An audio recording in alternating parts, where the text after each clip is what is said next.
Hi, it's Sue. Thanks for joining me for today's Bible reading. I'm reading Joshua 5 through 8 today from the World English Bible, and this is the reading for March 12th. Chapter 5, verse 1. When all the kings of the Amorites who were beyond the Jordan westward, and all the kings of the Canaanites who were by the sea, heard that Yahweh had dried up the waters of the Jordan from before the children of Israel until we had crossed over, their hearts melted, and there was no more spirit in them because of the children of Israel. Ooh, I love that. Oh, I love that so much more than any other time I read it. I really get it now. I think I used to just kind of skim over parts like that, but I mean, the Israelites were terrified of these people. They were so big that they looked like grasshoppers in their sight. I know that's hard to imagine, but they were just a huge people, a huge race of people. And it's interesting that it said the Amorites were, I guess, just over the Jordan, and then the Canaanites were over on the west by the sea, by the Mediterranean. And yet, in all that, they were terrified because of what God did. The fear of God fell on all of them. Wow. At that time, this is verse 2.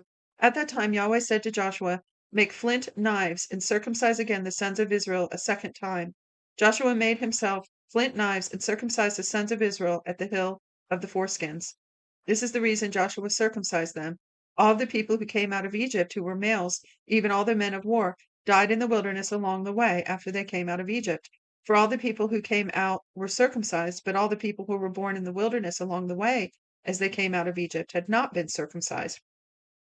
For the children of Israel walked 40 years in the wilderness until all the nation, even the men of war who came out of Egypt, were consumed because they didn't listen to Yahweh's voice. Now, let me stop again because if you've been listening, you know that when they were still in Egypt, and let me back up. This is something I've recognized this time reading through. This is the benefit of reading the Bible through every year because I see something new every year.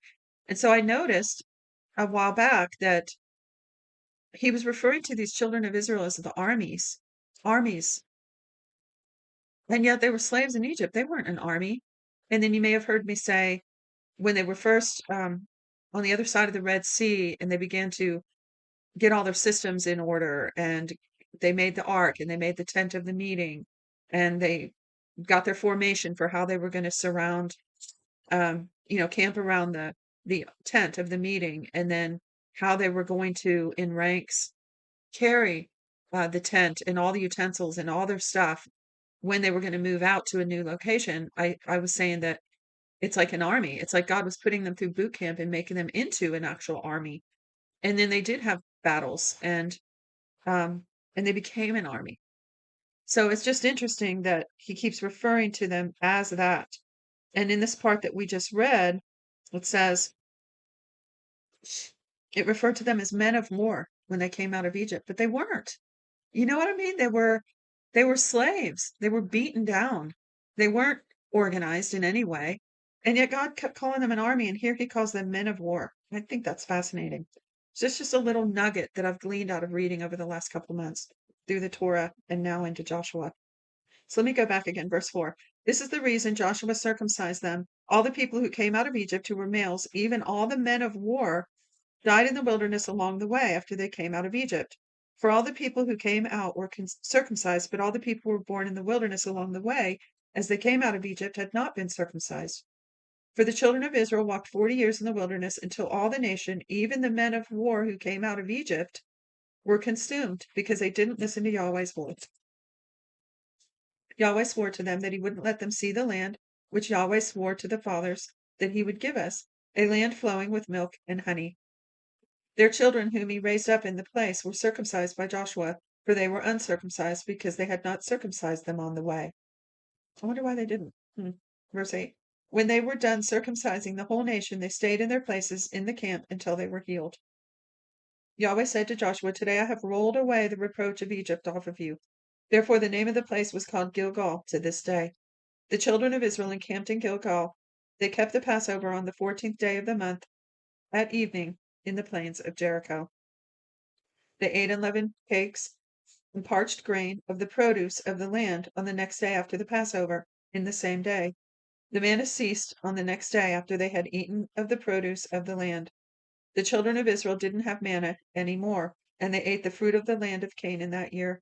When Joshua was by Jericho, he lifted up his eyes and looked, and behold, a man stood in front of him with a sword drawn in his hand.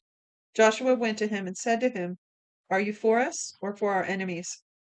He said, "No, but I have come now as a commander of Yahweh's army." So, are you for us or enemies? He said, "No, I'm coming. I'm for God. I represent him." So it says, "No, but I have come now as a commander of Yahweh's army." Joshua fell on his face to the earth and worshipped and asked him, "What does my Lord say to his servant?" The prince of Yahweh's army said to Joshua, "Take your shoes off your feet, for the place on which you stand is holy." Now Jericho was tightly shut up because of the children of Israel. No one went out and no one came in. Yahweh said to Joshua, "Behold, I have given Jericho into your hand, with all its king and the mighty men of valor. All of your men of war shall march around the city, going around the city once. You shall do this 6 days. 7 priests shall bear 7 trumpets of ram's horns before the ark. On the seventh day you shall march around the city 7 times, and the priests shall blow the trumpets. It shall be that when they make the long blast with the ram's horn, and when you hear the sound of the trumpet, all the people shall shout with a great shout, and the city wall shall fall down flat, and the people shall go up, every man straight in front of him. Joshua the son of Nun called the priests and said to them, Take up the ark of the covenant. Let 7 priests bear 7 trumpets of ram's horns before Yahweh's ark. They said to the people, Advance, march around the city, and let the armed men pass on before Yahweh's ark. It was so that when Joshua had spoken to the people, the 7 priests, bearing the 7 trumpets of ram's horns before Yahweh, advanced and blew the trumpets, and the ark of Yahweh's covenant followed them. The armed men who went before the priests who blew the trumpets, and the ark went after them. The trumpets sounded as they went. Joshua commanded the people, saying, You shall not shout, nor let your voice be heard, neither shall any word proceed out of your mouth until the day I tell you to shout. Then you shall shout. This goes along with what I said yesterday at the end of the reading about the the power of the spoken word, and how the Bible says that he upholds all things by the voice of his power, of his word. And I talked about how science shows that matter is made up of sound. And I talked about how Jesus came and demonstrated how his words can affect matter, right? Sound affecting matter. So it's fascinating here that all they do is shout. The power of all of them shouting affects the material in the wall, the stones, the literal stones. And did they have angelic help? Probably. But we don't know. He told him to shout. So he caused Yahweh's ark to, this is verse 11. He caused Yahweh's ark to go around the city, going about at once. Then they came into the camp and stayed in the camp. Joshua rose early in the morning, and the priests took up Yahweh's ark. The 7 priests, bearing the 7 trumpets of ram horns in front of Yahweh's ark, went on continually and blew the trumpets. The armed men went in front of them.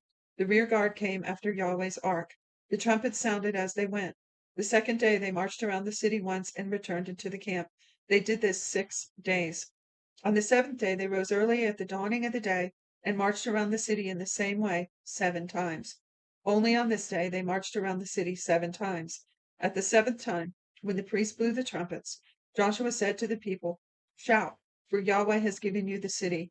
The city shall be devoted, even it and all that is in it, to Yahweh. Only Rahab the prostitute shall live, she and all who are with her in her house, because she hid the messengers that we sent. But as for you, only keep yourselves from what is devoted to destruction, from what, lest you, back up, verse 18. But as for you, only keep yourselves from what is devoted to destruction, lest when you have devoted it, you take of the devoted thing, so you would make the camp of Israel cursed and trouble it. But all the silver, gold, and vessels of brass and iron are holy to Yahweh. They shall come into Yahweh's treasury. So the people shouted, and the priests blew the trumpets. When the people heard the sound of the trumpet, the people shouted with a great shout, and the wall fell down flat, so that the people went up into the city, every man straight in front of him, and they took the city. They utterly destroyed all that was in the city, both man and woman, young and old, and ox, sheep, and donkey, with the edge of the sword. Joshua said to the 2 men who had spied out the land, Go into the prostitute's house and bring the woman and all that she has out from there, as you swore to her. The younger men who were spies went in and brought out Rahab with her father, her mother, her brothers, and all that she had. All that she had. Wow. They also brought out all her relatives and they set them outside of the camp of Israel. So obviously, it wasn't just a couple spies that went in. They probably led a group in there because they were going to have to guard them all and herd them all and help them carry things and protect them from the other people that were fighting. So it says, they burned the city with fire. This is verse 24. They burned the city with fire and all that was in it. Only they put the silver and the gold and the vessels of brass and of iron into the treasury of Yahweh's house. But Rahab the prostitute, her father's household, and all that she had, Joshua saved alive. She lives in the middle of Israel to this day because she hid the messengers whom Joshua sent to spy out Jericho. Joshua commanded them with an oath at that time, saying, Cursed is the man before Yahweh who rises up and builds the city Jericho. With the loss of his firstborn he will lay its foundation, and with the loss of his youngest son he will set up its gates. So Yahweh was with Joshua, and his fame was in all the land. But the children of Israel committed a trespass in the devoted things. For Achan the son of Carmi, the son of Zabdi, the son of Zerah, and the tribe of Judah took some of the devoted things. Of course he did. It seems like it never fails. Oh my goodness. Therefore, this is still that first verse. Therefore, Yahweh's anger burned against the children of Israel. Joshua sent men from Jericho to Ai, which is beside Beth-aven, on the east side of Bethel, and spoke to them, saying, Go up and spy out the land. The men went up and spied out Ai. They returned to Joshua and said, Don't let all the people go up, but let our 2,000 or 3,000 go up and strike Ai. Don't make all the people to toil there, for there are only a few of them. So about 3,000 men of the people went up there, and they fled before the men of Ai. The men of Ai struck about 36 men of them, and they chased them from before the gate, even to Sabarim, and struck them at the descent. The hearts of the people melted and became like water. Joshua tore his clothes and fell to the earth on the face before Yahweh's ark until evening, even he and the elders of Israel, and they put dust on their heads. Joshua said, Alas, Lord Yahweh, why have you brought this people over the Jordan at all, to deliver us into the hand of the Amorites, to cause us to perish? I wish that we had been content and lived beyond the Jordan. O Lord, what shall I say after Israel has turned their backs before their enemies? For the Canaanites and all the inhabitants of the land will hear of it, and will surround us and cut off your name from the earth. What will you do with your great name, for your great name? Yahweh said to Joshua, Get up. Why have you fallen on your face like that? Israel has sinned. Yes, they have even transgressed my covenant, which I commanded them. Yes, they even have taken some of the devoted things, and have also stolen and deceived. They have even put it among their own stuff. Therefore, the children of Israel can't stand before their enemies. They turn their backs before their enemies because they have become devoted for destruction. I will not be with you any more unless you destroy the devoted things from among you. Get up. See, God had to keep his word because this is what he told them. He told them, if you decide to go against me, I can't protect you. He told them, it's like a child. If you don't obey me, how am I going to protect you? I'm here to protect you. So we got verse 13. Get up, sanctify the people, and say, Sanctify yourselves for tomorrow. For Yahweh, the God of Israel, says, There is a devoted thing among you, Israel. You cannot stand before your enemies until you take away the devoted things from among you. In the morning, therefore, you shall be brought near by your tribes. It shall be that the tribe that Yahweh selects shall come near by families. The family which Yahweh selects shall come near by households. The household which Yahweh selects shall come near man by man. It shall be that he who is taken with the devoted thing shall be burned with fire, he and all that he has, because he has transgressed. Well, that sounds harsh, but 36 people died because of them. Yahweh's covenant, transgressed Yahweh's covenant, and because he has done a disgraceful thing in Israel. So Joshua rose up early in the morning and brought Israel near their tribes. The tribe of Judah was selected. He brought near the family of Judah and selected the family of the Zerahites. He brought near the family of the Zerahites man by man, and Zabdi was selected. He brought near his household man by man, and Achan, the son of Carmi, the son of Zabdi, the son of Zerah, of the tribe of Judah, was selected. Joshua said to Achan, My son, please give glory to Yahweh, the God of Israel, and make confession to him. Tell me now what you have done. Don't hide it from me. Achan answered Joshua and said, I have truly sinned against Yahweh, the God of Israel, and this is what I have done. When I was among the plunder, a beautiful Babylonian robe, 200 shekels of silver, and a wedge of gold weighing 50 shekels, then I coveted them and took them. Behold, they are hidden on the ground in the middle of my tent, with the silver under it. So Joshua sent messengers, and they ran to the tent. Behold, it was hidden in his tent, and the silver under it. They took them from the middle of the tent and brought them to Joshua and to all the children of Israel. They laid them down before Yahweh. Joshua and all Israel with him took Achan the son of Zerah, the silver, the robe, the wedge of gold, his sons, his daughters, his cattle, his donkeys, his sheep, his tent, and all that he had, and they brought them up to the valley of Achor. Joshua said, "Why have you troubled us? Yahweh will trouble you today." All Israel stoned him with stones, and they burned them with the fire and stoned them with stones. They raised over him a great heap of stones that remains to this day. Yahweh turned from the fierceness of his anger. Therefore, the name of that place was called the Valley of Achor to this day. Last chapter 8. Yahweh said to Joshua, "Don't be afraid and don't be dismayed. Take all the warriors with you and arise. Go up to Ai. Behold, I have given into your hand the king of Ai, with his people, his city, and his land. You shall do to Ai and her king as you did to Jericho and her king, except you shall take its goods and its livestock for yourselves." See, God had something for them. They just needed to trust him. This time he's telling them to keep the goodies, and he has a reason for doing things that way. But it says, "Keep its livestock for yourselves. Set an ambush for the city behind it." So Joshua rose with all the warriors to go up to Ai. Joshua chose 30,000 men, the mighty men of valor, and sent them out by night. He commanded them, saying, "Behold, you shall lie in ambush against the city behind the city. Don't go very far from the city, but all of you be ready. I and all the people who are with me will approach to the city. It shall happen when they come out against us, as at the first, that we will flee from them. They will come out after us until we have drawn them away from the city, for they will say, 'They flee before us like the first time, so we will flee before them, and you shall rise up from the ambush and take possession of the city, for Yahweh your God will deliver it into your hand.' It shall be when you have seized the city that you shall set the city on fire. You shall do this according to Yahweh's word. Behold, I have commanded you." Joshua sent them out, and they went to set up the ambush and stayed between Bethel and Ai on the west side of Ai. But Joshua stayed among the people that night. Joshua rose up early in the morning, mustered the people, and went up, he and the elders of Israel, before the people of Ai.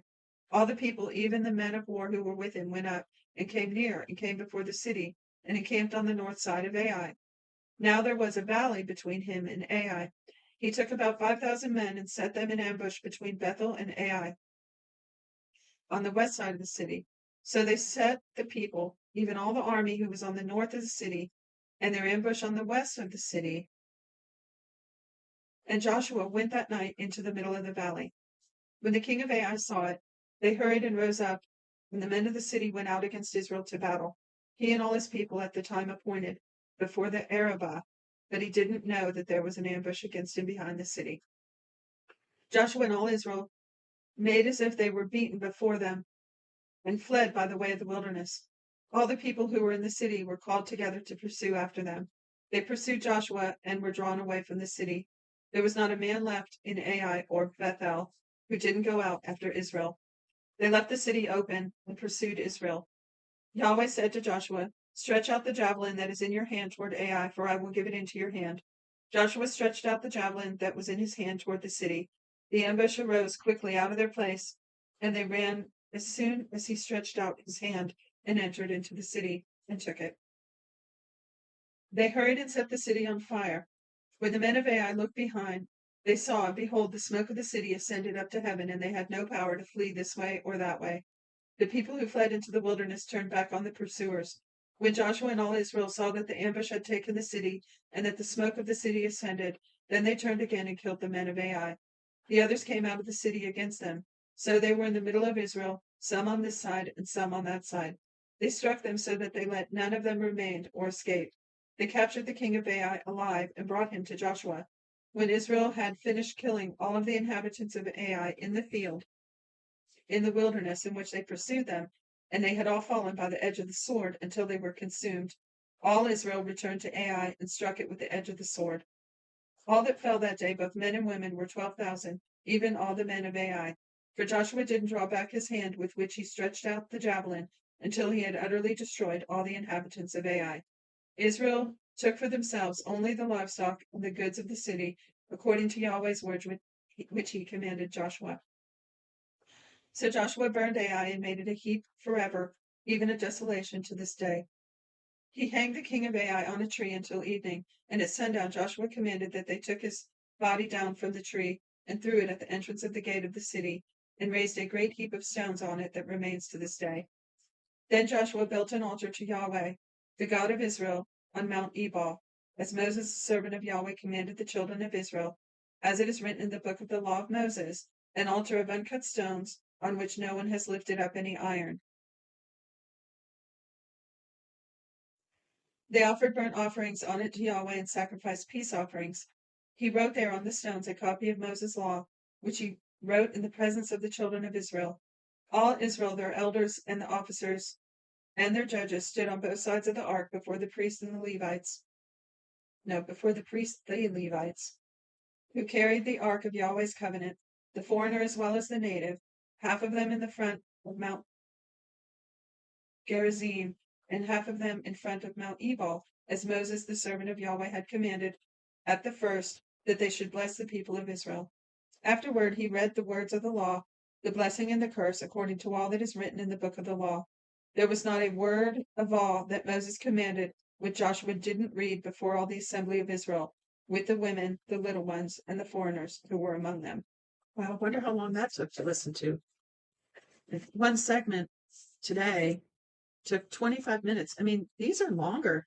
I know yesterday's was longer, and this one, 4 chapters, as opposed to the usually 2 we've been reading in Deuteronomy. So I didn't make up this schedule. I'm following a schedule I got off the internet, and so I'm surprised that these 2 days were longer readings. But I digress, because I was saying, if it takes us that long to read a few chapters, how long did it take him to write out and read the law in front of the people? Wow, amazing. Well, that was chapter 5 through 8 from Joshua. Thanks for joining me, and I hope you'll join me again tomorrow. God bless you.